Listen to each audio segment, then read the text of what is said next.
Welcome. All right, do we have enough? That's me. Do we have enough chairs? Yes, we do. Wonderful. Everybody, welcome. Some of you welcome back. Some of you welcome for the first time. It's so wonderful to have you newcomers here. Oh, well, I'm like over my hair, so. Me and Claire have the same hairdresser. Yeah. And we also only have 3 mics, so we're going to be playing musical mics, if that's okay. Support. Oh, that's working. Yes, we're good now. So I would love to open this up for everyone, and I would love to know. Sorry. It's starting. This is going to be a fun one, I can tell already. It's not the size, it's how you use it, I'm told. Okay, so I would truly love to know, what was your first exposure to the Hellraiser franchise? Did you read the Hellbound Heart first? Did you watch the movies, for those of you who were in the later movies? What was that, and how was that like for you? Well, I read the Hellbound Heart. Is this definitely on? I don't think it is. Hale. I read the Hellbound Heart and then played 5 minutes to be in Hellraiser. And I said yes. Thank you. Number 2. Number 2? Hello, no? Better? Can I? Okay. I saw the first film because Clive Barker's name was on everybody's lips in 1987 when the film came out, and often Stephen King said, "I've seen the future of horror, and it is Clive Barker." So I went to see it, and I thought, "Fuck me, that's fuck." So I thought, when I got the call for the audition to be the female Cenobite in the second one, I didn't want to go because I thought they wanted me to play his part. And I hate mask work. I'd done a commercial with smelly masks. I thought, no. And then I finally was told by my friend Jeff from Lancashire, I'm going to do a really bad Lancashire accent. Go on, man, love. Oh, go on, Bobby. 30 years from now, they'll be writing books about you. Bobby Wild, Queen of the Bees. So I went to the audition. Translator. You'd lived in Tokyo for a while. Anyway, they're planning to do accents. So I got the part because I was a trained mime artist, and I think they thought, mistakenly in my part, that mime artists were patient under the makeup process. And, I also knew what the word Cenobite meant. And Tony Randall thought it was a word that Clive made up. And I said, no, it actually means a member of a religious order. And he said, no, it was Clive made it up. And I went, no. Tip for auditions, don't argue with the director, but he still gave me the job. So. What? I was still right.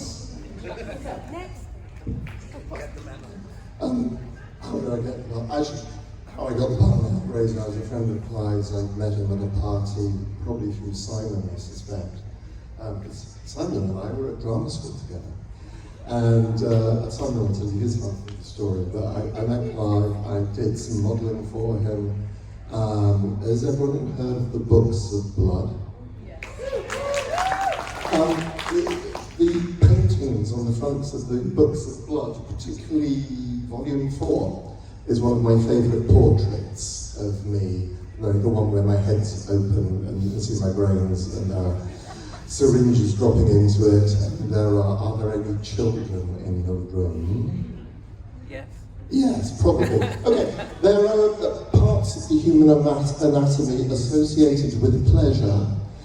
And definitely a happy ending on... Tongue. I'm sure there is a tongue up there as well, but yeah. And he just said, and Simon and I he said the same question to us: do you want to be in a movie? There is some makeup involved. So yeah, that's how I got to play Jeffrey. Yeah, you do. Well, for me, I was, nothing took place because I was from abroad, I had an accent, all of these things, And with a friend, we started working with the part. So we worked for weeks and weeks and weeks and weeks. And then when I got in the room, I was absolutely. So I had a blast, with the character, and Angelique, I had a real blast doing this character. So that,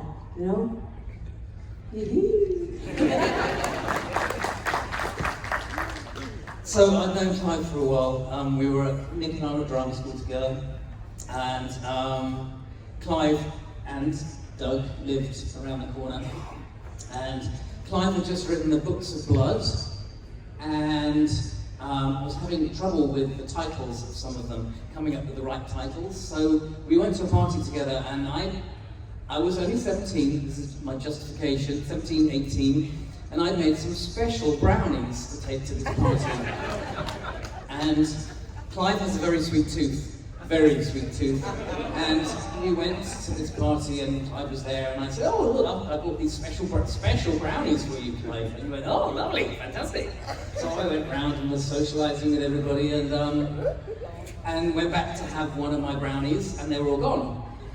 And I said, "Clive, what did you do with my special brownies?" And he said, "Well, I ate them all. They're absolutely delicious."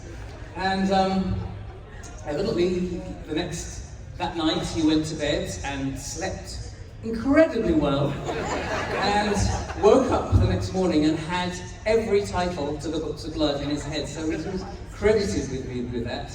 And I think because of that, we created a bond, and then years later, I rang him to see how he was, and he said, "I'm about to make a movie, do you want to play a monster?" And I went, "Yeah, okay."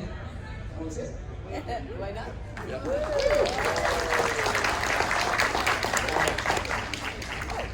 Okay, so what do you like to do? I have two then. Hello. Are these earrings too big? Oh, that'll do. Hi, well, Hellraiser.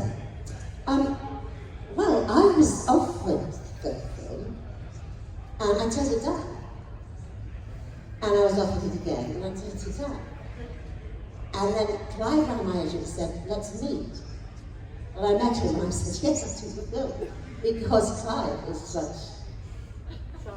a wonderful, charming guy. And I also thought to myself, there's something about this guy's head. I've never met anybody with a head like this, And I'll never forget making this movie because I didn't think we had any idea what we were making. No. And, people had always a feeling like, it might just go straight to video, It was low budget, it was filmed in this freezing dark house in North London, and we just had no idea. Anyway, months later, it came out. And my agent called me that morning and he said, "Have you read the newspapers today?" And I said, "No." He says, "We should go out and get them all because you're the new queen of horror."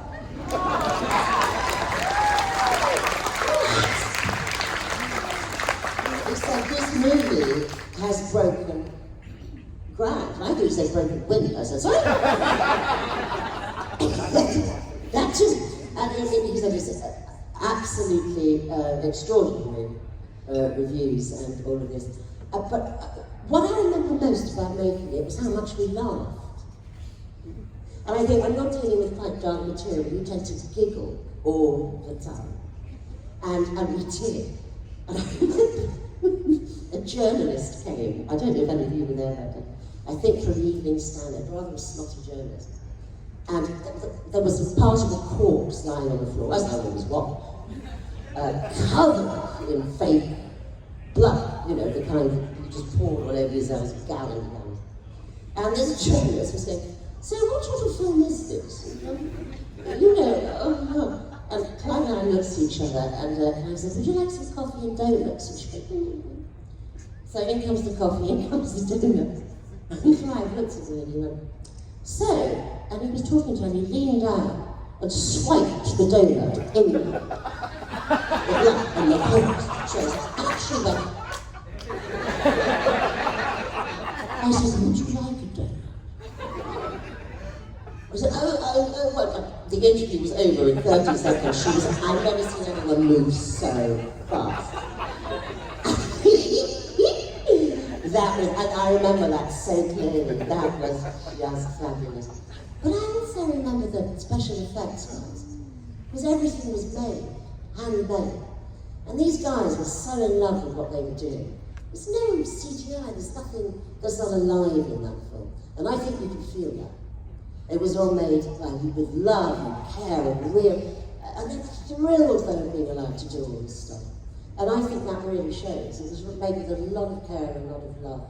And God, I remember it fondly. But I'll never forget that gust genius. She got hers.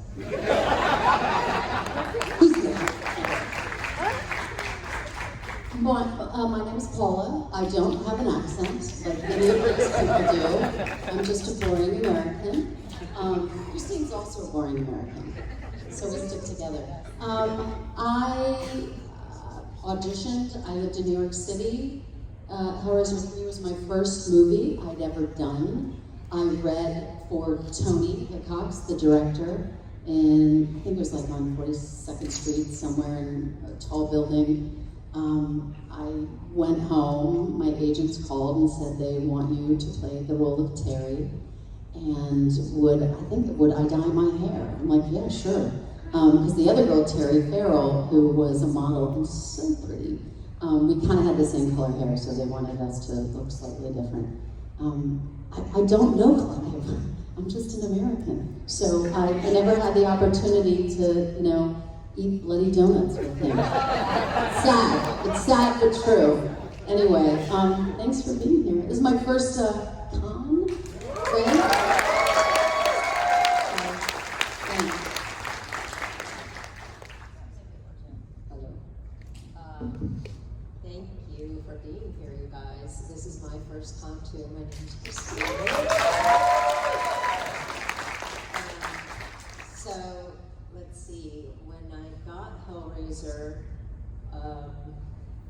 so the real story is my manager at the time represented this actress whose husband was directing this fourth Hellraiser, and so they offered it to me.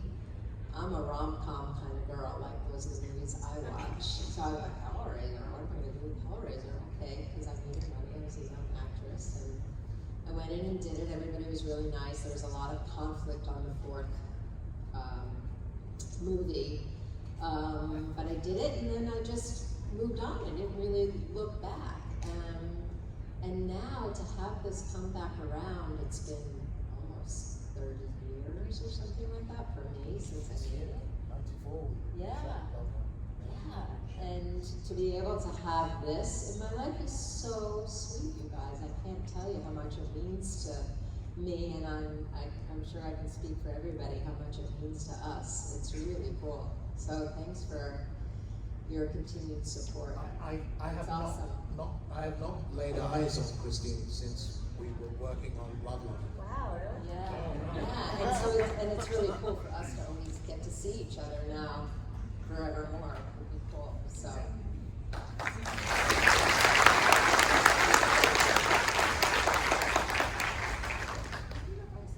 I did. I thought so, I but, told you. your mic was a bit. No, I shouted. You heard me. Clive asked me to do the movie. I said yes. I mean, I'd worked with Clive for 10 years in the theatre before that. I met Clive in about 1969 in rehearsals for the school play at Quarry Bank High School in Liverpool.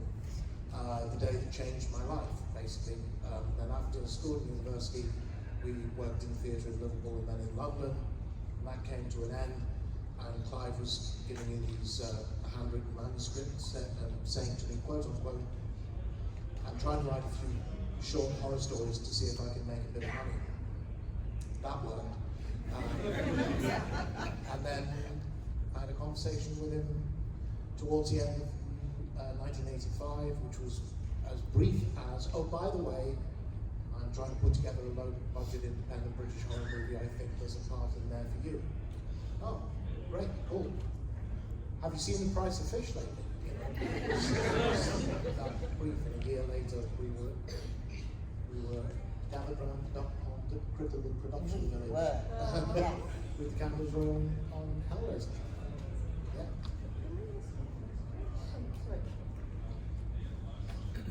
My personal opinion is 80s horror has a special, extraordinary. It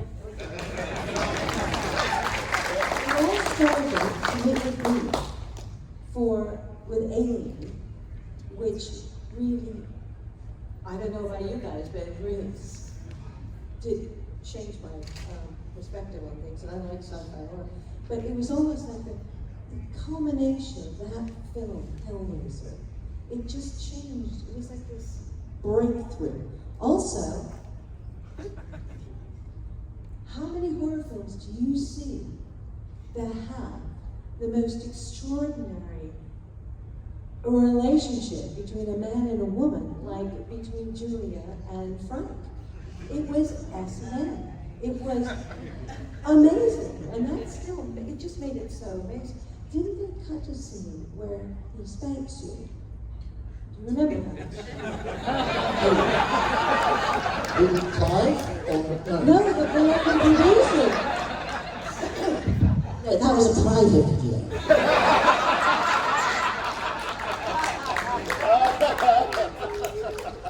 Oh my God. The senses were kind of, whoa, what's going on there? No, unfortunately, he never got to spank me. I regret it to this day.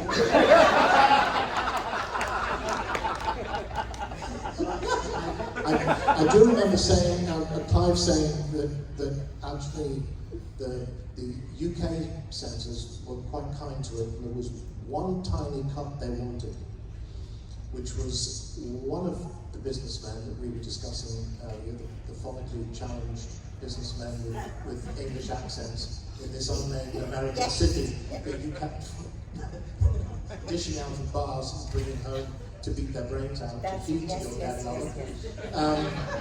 Standard plot device, familiar to rom-coms everywhere. There was one moment where you took the swipe with the hammer and the camera cut back to you and you had a half smile on your face. And the censors objected to the idea that you might be enjoying this. Those censors are sick. Look at these people. It's just, All scene was in there, but it was cut before you got to do it, and I'm so sorry to hear. I'm still upset about it. Oh my goodness. So, one last question before I turn it out to the audience. Now, I have a podcast called The Dolls of Horror. We have covered Hellraiser 1 and 2, and we're going to eventually do all of them. And a segment in the podcast is prop we would like to own. Now, one of us picked Skinless Frank, and one of us picked Skinless Julia. Or maybe that was the fashion moment, I'm not sure. Do you guys have a prop from your respective movie that you would like to own or did own? Yeah, I can answer that one. What I always wanted to remember at the time, so Chatterer costume was in two parts, the leather trousers, and then there was the jacket, and this jacket, they'd literally taken a life cast from elbow to knees so that they could make this leather costume as tightly fitting as possible. I was a lot slimmer in those days. But I just remember looking at this and all this wonderful musculature and so on as a jacket, and I thought, I really wish they'd had to just make a jacket that is Chatterer's jacket from Hellraiser, something I could just wear on a day-to-day basis. Can't you just order that from Craig? Craig is my husband who made my shirt, just to put that in context. He is incredibly talented. I don't think he wants to take up leather work. And I'm not going any further with that conversation. Simon! What was the question? A prop you'd like to own. A prop from Hellraiser. Yeah, you would like to own. Lots. An original puzzle box would be really cool. That's mine. Have you got one? No. Yeah, have you got one? Yeah. The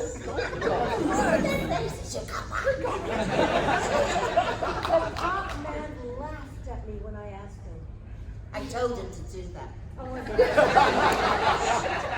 My But character. I have seen it's at home on a bookshelf. And, quite often people go, ooh, that looks interesting. Wow. Before you touch that, you should know something. Okay. I did lots of things anyway. So you got a real one? You actually got a real box? Yeah. I just stole it, you know.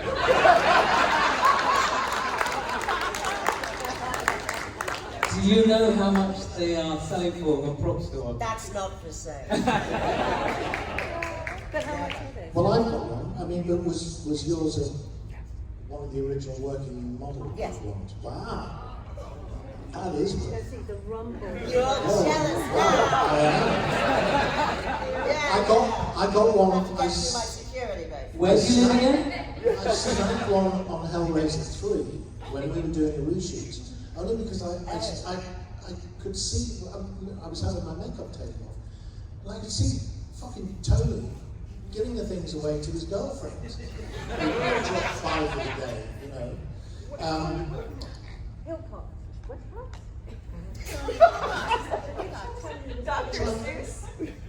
Try Hillcocks. Yeah. So, Tony Hillcock.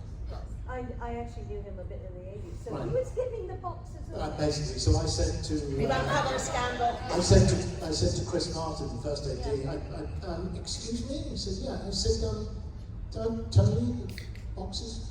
I said, don't you have one? I said, no. He said, 5 minutes later he came back. And it's only a hero box.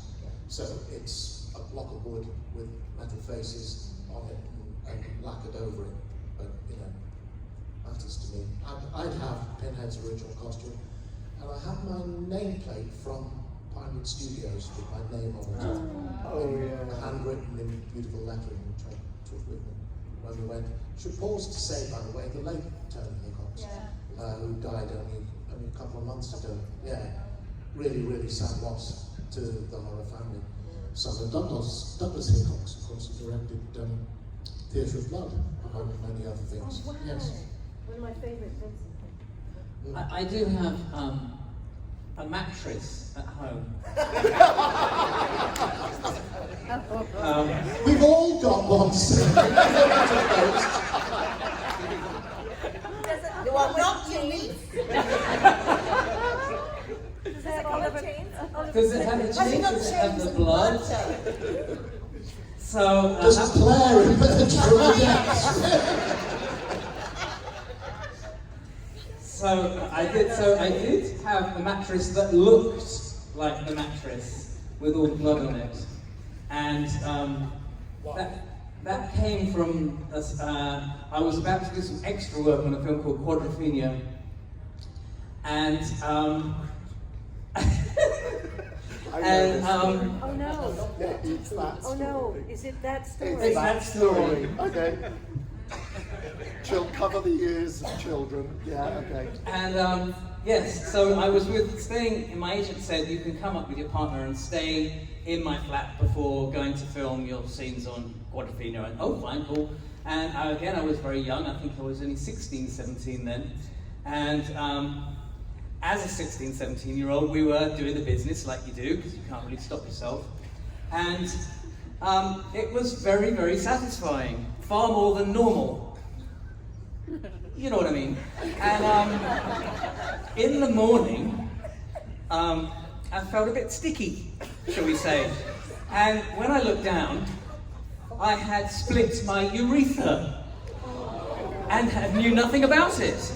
Because in the moment, in the ecstasy, my urethra. No, it's not urethra. No, not urethra? It's the little piece of skin just below. Anyway.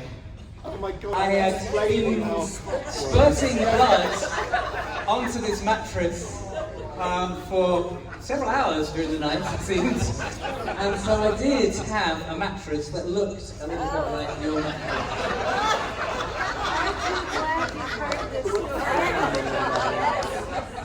Pleasure from pain.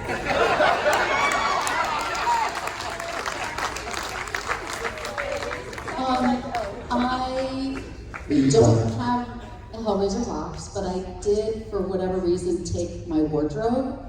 And I have told this story to a few of you guys out there. I have the jeans, I have that silvery vest, and I'm on a show right now called Euphoria, if anyone's seen it.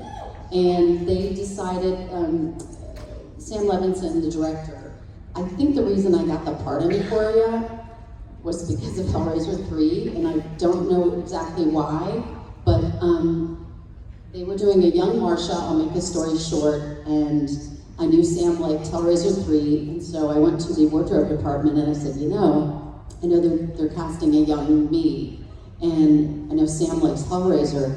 I have some clothes from Hellraiser 3, would you guys be interested? And so they took the jeans that I wore, and they recreated this little tank toppy thing, because I didn't have that, and they remade it, and so young Marsha on Euphoria is wearing Paula Marshall Terry clothes from Hellraiser, and nobody knows it, like only you guys do, and the wardrobe person and Sam Levinson. So there's this little homage to Hellraiser 3 in the second season of Euphoria with young Marsha. So I'm glad I stole the clothes. I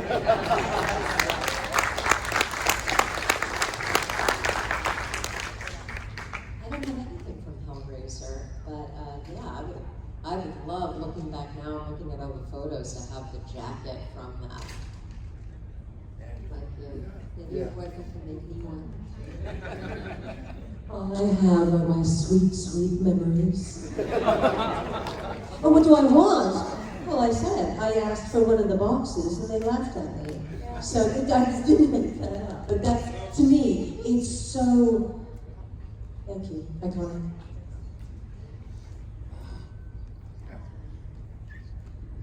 Well, You're good. I wish I had Angelique's dress, of course. Yes.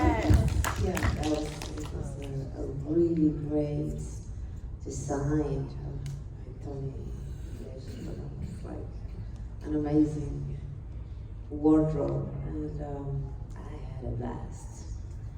See? And the shoes, they were great, great shoes. And what else? Well, memories. Lots of memories, everyone.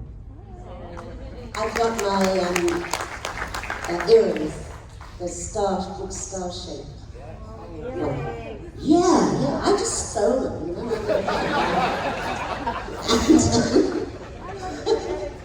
Thanks. And a couple of the blouses, because I had 3 or 4, because they got so much blood on them, you know. So I made sure that one copy of each never got near the blood. And so I've still got them, and I don't wear them. I just have them. And I just like that. And those earrings are in a special box. Because they really... Yeah, those earrings to me sum up the whole thing of Julie. I don't know why. But they just do.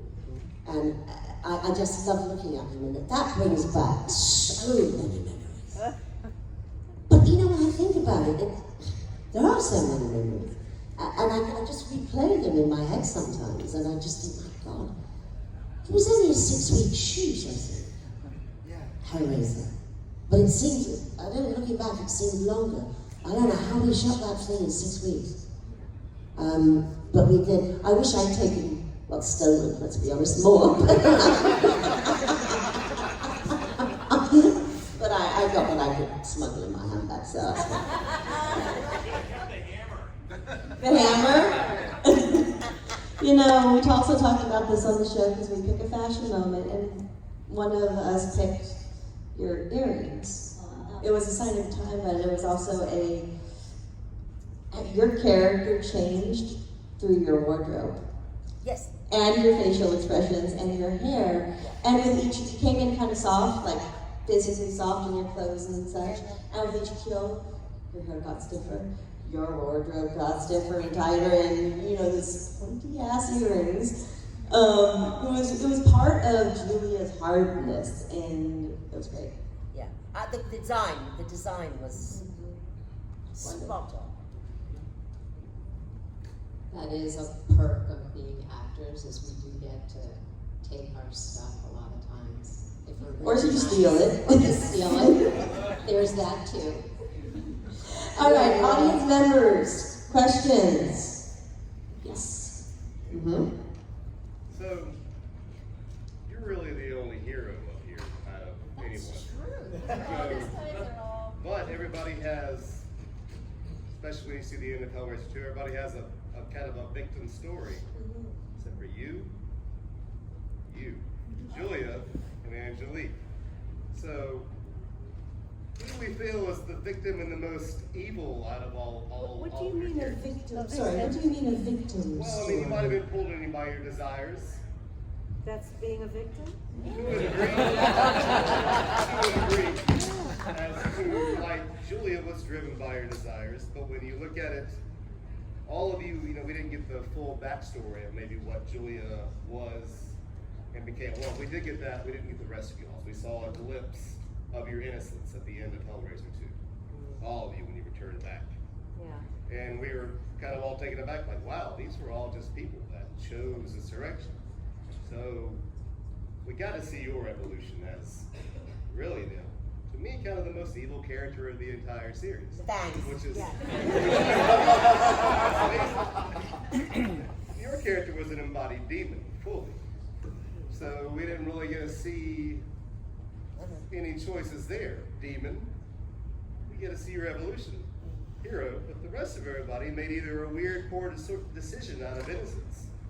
So where is this weird line between victim and villain? Okay, the first thing that in Hellraiser 2, Doug says to me is, first he says no. And I go, no. And he says, You have to say that again. okay, sorry.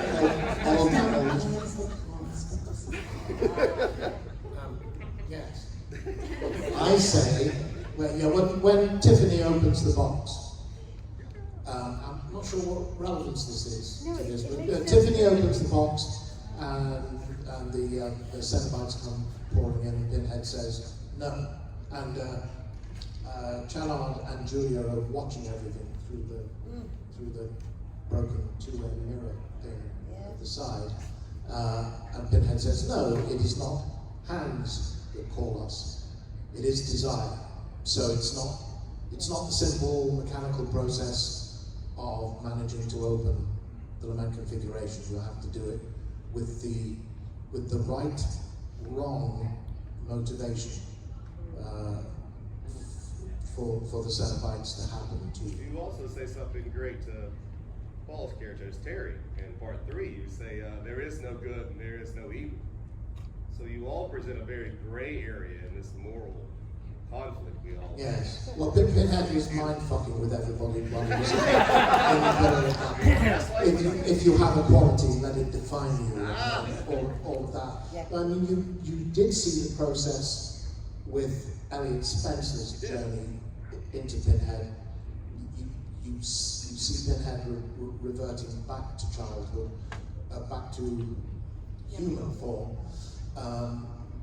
But you see the moment of Elliot Spencer opening the box. Now, if we hadn't had the budget slashed because of the whatever fucking financial crisis the Tories had landed us in at that particular moment, which wiped a third off the budget as it was being transferred from Los Angeles to London, there would have been 2 prior scenes at the beginning of Hellbound. So you would have seen Elliot in an Indian street bazaar, looking for the place, finding it, going in, and then you would have had the classic Hellraiser transaction scene. Yeah. You know, what's your pleasure, what's it worth to you? That transaction, then he gets the box, and then we go back to the concert hall. Those 2 scenes would have required 2 separate sets building for what were basically establishing shots and scenes, so they went and you come straight into the concert hall. So he's not an innocent victim at all. He's made the decision. I could talk a great deal more, but we don't have time to talk about the journey in my own head for Elliot from the trenches on the front line in the First World War, which is where we see him in Hellraiser 3, to what, maybe 3 or 4, 5 years later, where he's chosen to stay in the British Army, and he's now fighting in the early 1920s to put down the Indian Mutiny, which is the point at which he gets transformed into Pinhead. And I actually asked you that The question sweet last suffering year. is his line too, so it's a voluntary transition for him. What the question last year I actually asked is when do you think Elliot Spencer lost that innocence and fully became Pinhead? And you went back into the war and a very descriptive element of that, and it was a beautiful thing to witness your discussion of all of that. And I know we don't have time for that, but there was. Well, I'll say very quickly that when we were approaching Hellraiser 3, and Pete Atkins had very deliberately and very brilliantly written both the First World War and the Vietnam War into the story as being very precisely Britain and America's Hells on Earth, as per the title. And I was kind of throwing all these ideas around in my head, and then I watched a documentary on the BBC which was talking to survivors of the Battle of the Somme, and there still were some in the 90s still around at this point. And one of them said, and I talked about how for the British Army in the First World War, the battalions were very, very local, very, very local, down to villages. So everybody knew each other, and they were brothers and cousins and so forth. The roll call the next day was name, name, name, silence, silence, silence, present. Silence, silence, present, present, silence, silence, silence, silence. And all the silences represented people who had been killed on the first day of the Battle of the Somme. And this man said, I shouldn't be here. I should have died. I belong under the soil of northern France with my comrades. I shouldn't be alive. And I thought, thank you. That's it. Yeah. That's the worm in Elliot's head that led to that. I just wanted to just come back to what you're saying. I certainly don't regard my character as a victim. She made the conscious decision. She wanted to be a member of the Order of the Gash, and she went through the process. So I don't feel the female Cenobite was a victim. She died again. I'm almost a bit confused about how you're dead and then you're dead again. But you know, that's my own personal opinion about the character. I don't know how you Guys feel as Cenobites. I wrote a short story called Prayers of Desire, about literally just, so how does someone who appears to be a child end up in hell and grow up in hell?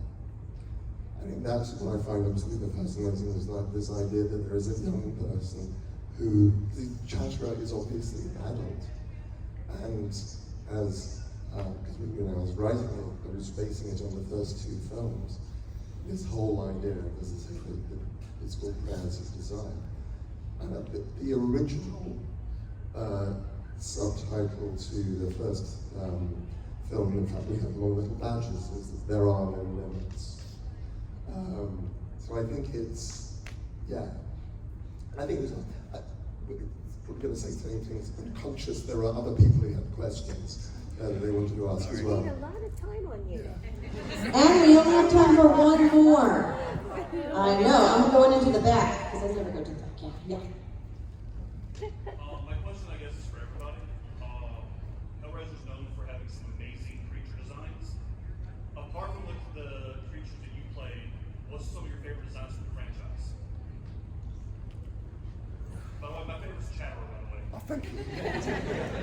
We'll start with Simon and go down the line. I suppose my favourite design creature from the franchise has to be Pinhead, to be honest. Of course. I have to say that, otherwise I won't be at the next convention. The check's in the post. Thank you very much. I remember when we were on the very first film, and for the very first day's shooting, when we were all seeing our makeups for the first time, and Doug's was by far away the most extraordinary image at a time when nobody had ever seen anything like that, when piercings really weren't really happening at all, apart from maybe in African villages. It was An old safety bit here and there. Yes. Punk days. yes, well, guilty. Yeah, that would be mine. It has to be Pinhead, I think. Well, I totally agree. Also, I think Pinhead was very, very scared to work with him. For me, I mean, because you know, every time he put on the costume, I was terrified. And then he takes the costume. He's such a nice person. And I'm like, oh my god, how come, you know, a costume, character, an actor, you know, how come, you know, it's so impressive. It's magic, of course. So, yes, for me too, I want to come back next year. So, I think Pinhead is the best. I mean, and all the characters, the ladies satellites, and everybody that worked in this saga is, I'm really thankful to be here, and I'm really thankful for you guys to support us and to be here with us. So for me, that's it. It's honestly Chatterer, because it is such a personal thing for me. Other than you, the question was. I know, but I will come to that next. And I have to say, it's Julia. And the shot I particularly remember is when you're on the set. It's after you've done the murders, you and your husband are watching the boxing on the TV. And you're just there, and it's the transformation we referred to earlier on, and it's part of the genius of that performance. It's that transformation, and just by doing nothing, possibly smoking, that is the image that kind of really just haunts me, and it's like, I think we're in Hellraiser, yeah, it's Julia. I actually thought you I'll meant, pay you later. I thought you meant the design. What's the question? Design. Because the Design design. element or particularly a character? Well, Julia's skinless design was pretty great. Oh, yeah. Well, to me, I think the winner has to be Julia's shoulder pads. That's a challenge. I am wearing shoulder pads. Obviously, you know, when I first saw the first film, it was the Pinhead that was absolutely wonderful. But also, although I haven't seen all of it, I thought your design was superb. Absolutely. But of course, hold on, you've got something, an inanimate object, element configuration. That's the problem. But the design element, I think, is the Pinhead thing. It was iconic. Yeah. Well, you've stolen my thunder slightly. I would return the compliment because I always had a bit of a thing for the top of Veronique's head. I have to say. Rather lovely in the way you've been flayed. You were so sexy. Always impressed me. But no, for me, and it actually is the heart of the movie, and it is the heart of the franchise. It is the lament configuration. It is an extraordinary idea. I mean, it encompasses a lot of other ideas, and this is very common with the way that Clive's imagination works. So I've even today heard somebody talking in conversation with somebody else in front of my table, just referring to it as the Pandora's box, which it is, and it's the genie of the lamp, and it's all of these things. But it's an extraordinary design, and if you and a brilliant piece of work by the late Simon Says who constructed it. If you can find on YouTube Simon talking about the way that he designed it and the way that all the designs on the facets of the box tell a story and in themselves involve characters. It's quite extraordinary, it's quite wonderful, it's quite amazing, and it is the silently beating heart that drives the whole thing. And it's just an extraordinary element that only someone with Clive's genius could have constructed, I think. I just want to pop in for a second, because as much as I love the characters, hello darlings, is that to me, and I've always felt that Julia was the diva of the first two films. And her this sounds really wanky, but it's the narrative arc of her character. You have to translate that to for Americans. American.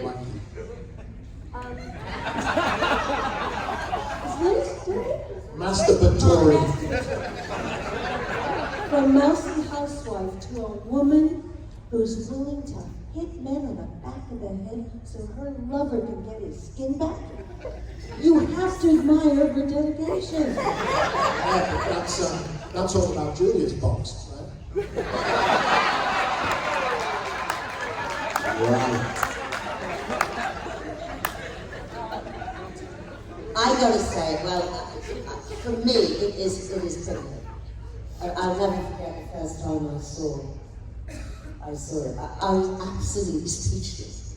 I thought it was the most remarkable image. Just remarkable.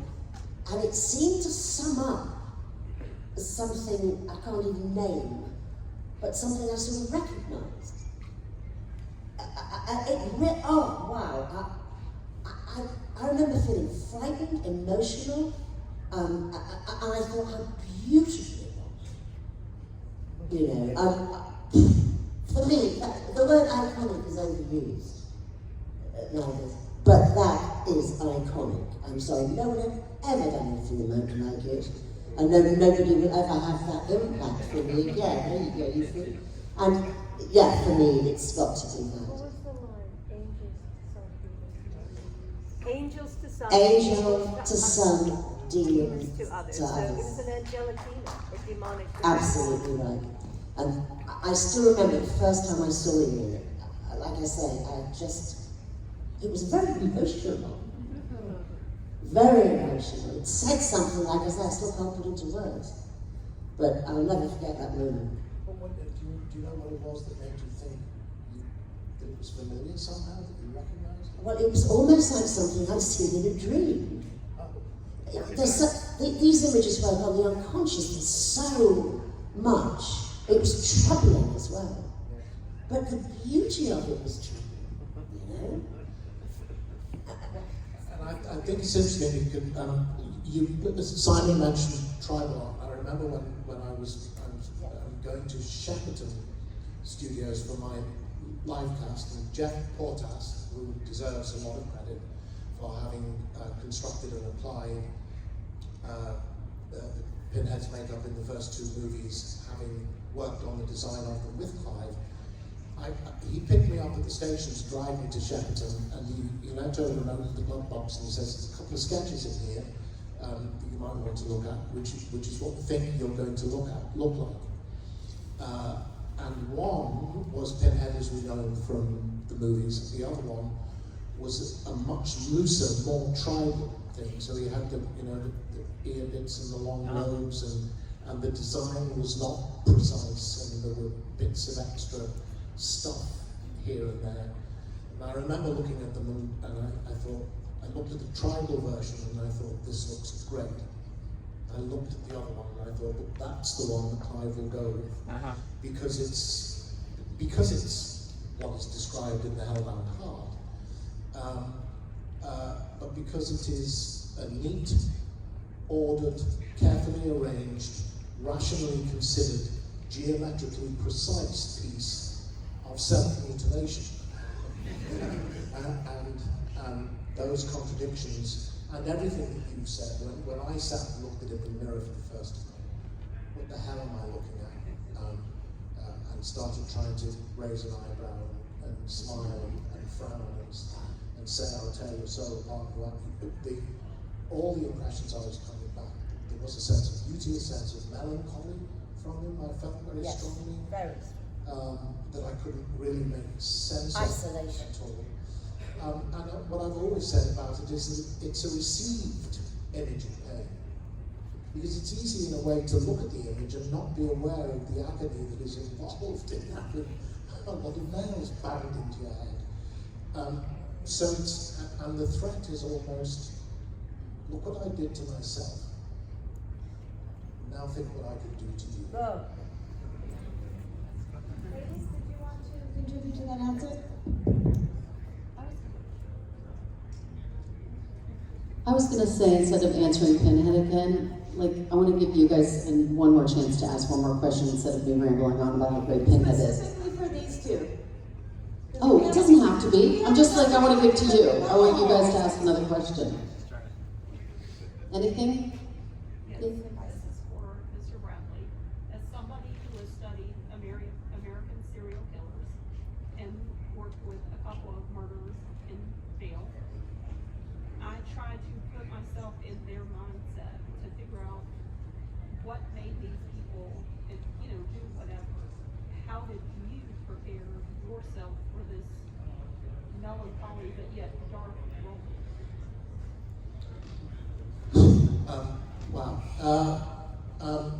Well, you start by not being able to ask yourself any of the normal questions that an actor will ask. What do I like to wear? What earrings do I like? What do I eat for breakfast? What car do I drive? Do I like sports? And if I do, am I scared of boxing? Or do I love football? Or do I follow cricket or basketball? Or none of that applies. None of that applies. And as far as I knew, there was nowhere I could go to watch Cenobites as well. So I had two things. I had Clive Barker, and I spent quite a lot of time just,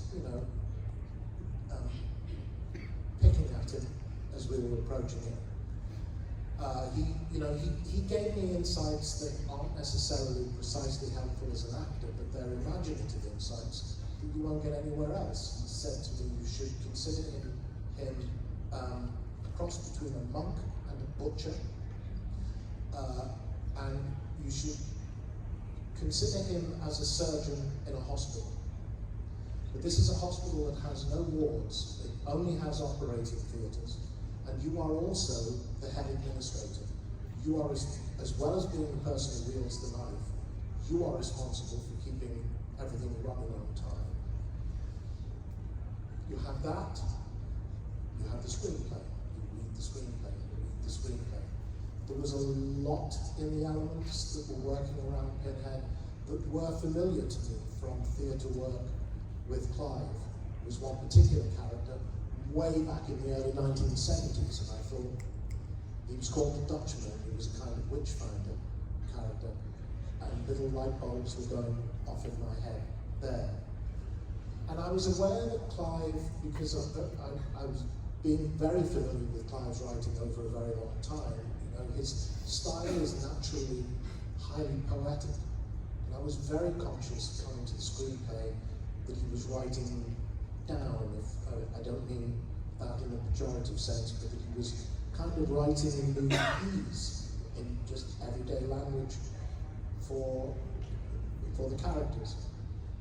And I felt instinctively that when he got to Pinhead, he let the handbrake off. It was like he was saying, great, now I can let fly.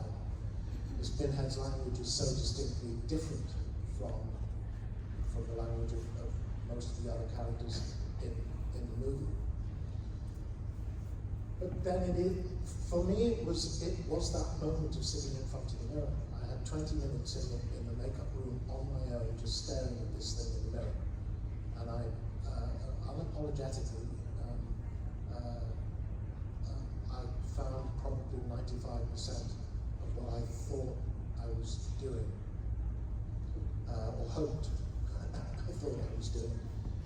What then helped was walking on set, and everybody had the same reaction. Everybody took a step backwards. Yeah. And then everybody went, oh my God. And everybody took a step forward, and a step forward.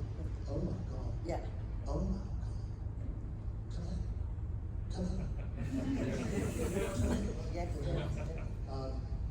So mix these all up in a bowl, and then you stand on your mark and someone says action, and you open your mouth and you hope it works. Oh, it did.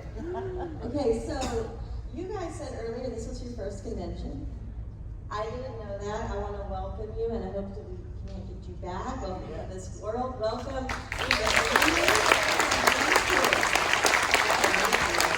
know we didn't get to any more questions because they're very tiny, but please go to their tables and ask them the questions you didn't get to ask. And please give it up. Thank you, guys. Thank you.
That way.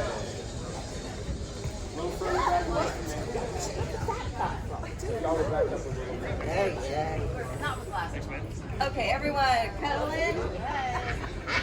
Where am I? Are we here? I've got booked. Come on, you know the drill. Fun shop. Yes, up. All right, ready? 1, 2, 3. And 1, 2, 3. And 1, 2, 3. Thank you. I think there's a few more with the there as well. Thank you guys so much again. Thank you always.